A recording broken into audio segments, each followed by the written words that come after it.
So, what makes a Filipino breakfast so special? It's not just about food, it's about the vibe, the energy, and how Filipinos kick off their day with something hearty and satisfying. Picture this. You wake up in the Philippines, and the smell of garlic fried rice, known as sinangag, hits you like a warm hug. It's crispy, it's savory, and it's the perfect base for what comes next. Now, add to that a perfectly fried egg, sunny side up, with that golden yolk ready to spill over. Everything. And then there's the star of the show, tapsilog. Ever heard of it? Tapsilog is short for tapa, sinangag, and itlog. Tapa is marinated beef, thinly sliced and cooked until it's bursting with flavor. Put it all together, and you've got a breakfast that's not just fuel, but an experience. But here's the thing. Why do Filipinos love their breakfast so much? Is it because it's the first meal of the day, or is it because they know how to make it unforgettable? Maybe it's both. Think about it. In many cultures, breakfast is rushed, almost an afterthought. But in the Philippines, it's a ritual. People sit down, even if just for a few minutes, to savor every bite. And it's not just tapsilog. There's also longanisa, a sweet and garlicky sausage that pairs perfectly with sinangag, or champorado, a chocolate rice porridge that's both comforting and indulgent. How do they manage to balance savory and sweet so effortlessly? That's the magic of Filipino cuisine.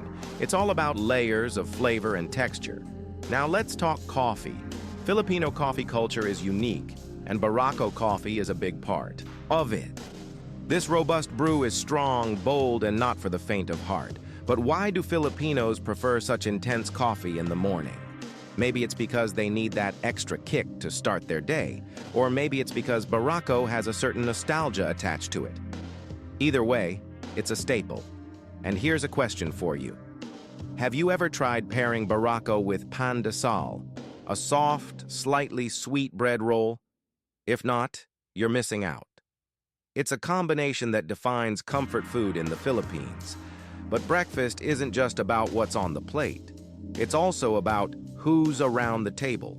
Filipinos are known for their hospitality, and that starts at breakfast.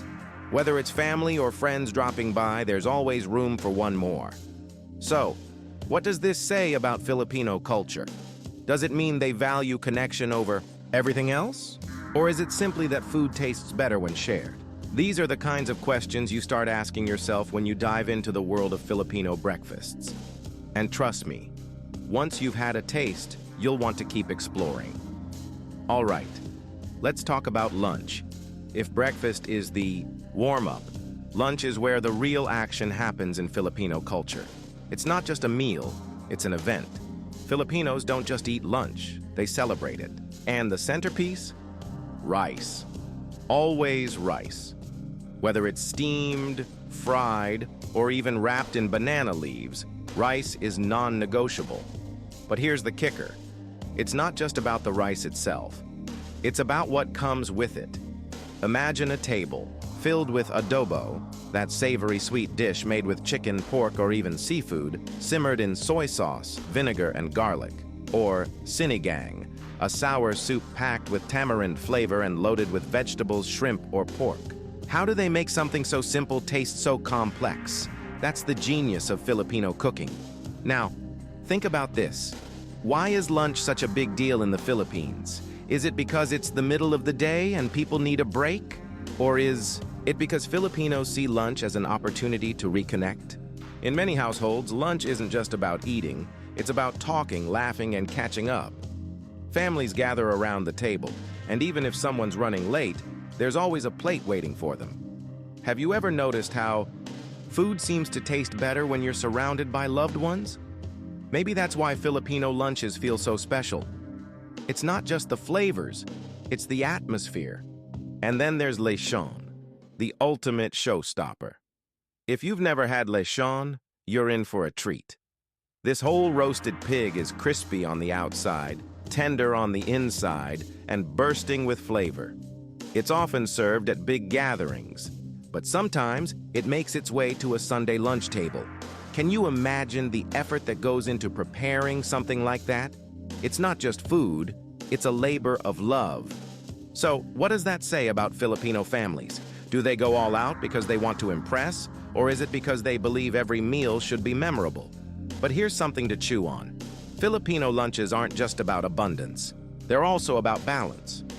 You've got your proteins, your carbs, your veggies, and even your sour or bitter notes from dishes like pinakbet or dinengdeng.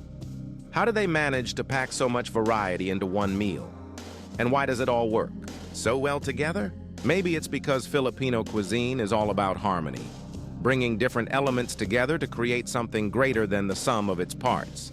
So, next time you sit down to lunch, think about what's on your plate and who's sitting next to you.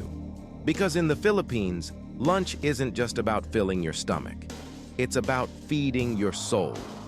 Let's talk about merienda, the ultimate Filipino guilty pleasure. If you've ever wondered why Filipinos seem to have an endless supply of energy, here's your answer. It's all about the snacks. Merienda isn't just a meal, it's a lifestyle. It's that magical time between lunch and dinner when cravings kick in, and Filipinos know exactly how to satisfy them. Halo Halo is one of those snacks that feels like a party in a glass. Shaved ice, sweet beans, jellies, fruits, leche flan, and a drizzle of evaporated milk. It's like dessert on steroids. But here's the question. Why do Filipinos love Halo Halo so much? Is it because it's cold and refreshing? Or is it because it's a little bit chaotic, just like life itself? Maybe it's both. And then there's bibingka, that soft, slightly sweet rice cake cooked in banana leaves. You can smell it from a mile away. Coconut butter and a hint of caramelized sugar. It's simple, but it hits all the right notes. Or what about kwek kwek, those bright orange quail eggs coated in batter and deep fried to perfection? Dip them in vinegar sauce, and you've got a snack that's salty, tangy, and addictive. Why do Filipinos have such a knack for turning basic ingredients into something extraordinary? Maybe it's because they approach food with creativity and passion. But merienda isn't just about indulgence. It's also about connection. Street vendors selling fish balls, taho, or turon are everywhere, and buying from them feels like being part of something bigger. Have you ever stopped to think about how these small moments shape Filipino culture? It's not just about eating. It's about sharing. Whether it's grabbing a quick bite with friends or enjoying a quiet moment alone, merienda is a reminder that life is better when you take time to savor it. Here's another thought. Why do Filipinos value merienda so much? Is it because it breaks up the monotony of the day, or is it because it's a chance to slow down and enjoy the little things? Maybe it's a bit of both. After all, life doesn't always have to be about big moments. Sometimes it's the small ones, like biting into a warm piece of turon or slurping down a spoonful of Halo Halo, that make the biggest impact. So, next time you're feeling peckish, channel your inner Filipino and embrace the art of merienda. Because let's face it, life's too short to skip the snacks. Dinner in the Philippines isn't just about food, it's about storytelling. When the sun sets and the day winds down, Filipinos gather around the table to unwind, share stories, and laugh until their stomachs hurt. It's that time of day when everything slows down, and the focus shifts to what really matters: connection. So, what's on the menu? Caldereta is a classic, rich, hearty, and packed with flavor. This tomato-based stew, loaded with tender chunks of beef or goat meat, potatoes, and bell peppers, feels like a warm blanket for your soul. Or how about pinakbet, a humble yet vibrant dish made with vegetables like bitter melon, eggplant, and squash, all tossed together with bagoong, fermented shrimp paste? It's simple, but it tells a story of resourcefulness and tradition. But here's the thing. Why do Filipinos love soup so much at dinner? Sinigang, for example, is everywhere. This sour soup, flavored with tamarind and filled with pork, shrimp, or fish, is comfort in a bowl. Is it because it's easy to make, or is it because it's a taste of home? Maybe it's both. Soups like sinigang remind Filipinos of family gatherings, rainy afternoons, and moments of pure contentment. And let's not forget tinola, A ginger-based chicken soup that's light yet deeply satisfying. Why does something so basic feel so luxurious? Maybe it's because Filipino cuisine has a way of turning simplicity into magic. Now, here's a question. Why do Filipinos spend so much time talking during dinner? Is it because they have so much to say? Or is it because they know life is better when shared? In many households, dinner isn't just about eating, it's about catching up. Kids talk about school, parents share stories from work, and grandparents offer wisdom that only comes with age. It's like therapy, but with better food. Have you ever noticed how meals bring people closer? Maybe that's why dinner is such a sacred time in Filipino culture. And then there's this. Why do Filipinos always seem to have leftovers? Is it because they cook too much? Or is it because they believe there's always room for one more helping or one more guest? Either way, it says something about their mindset.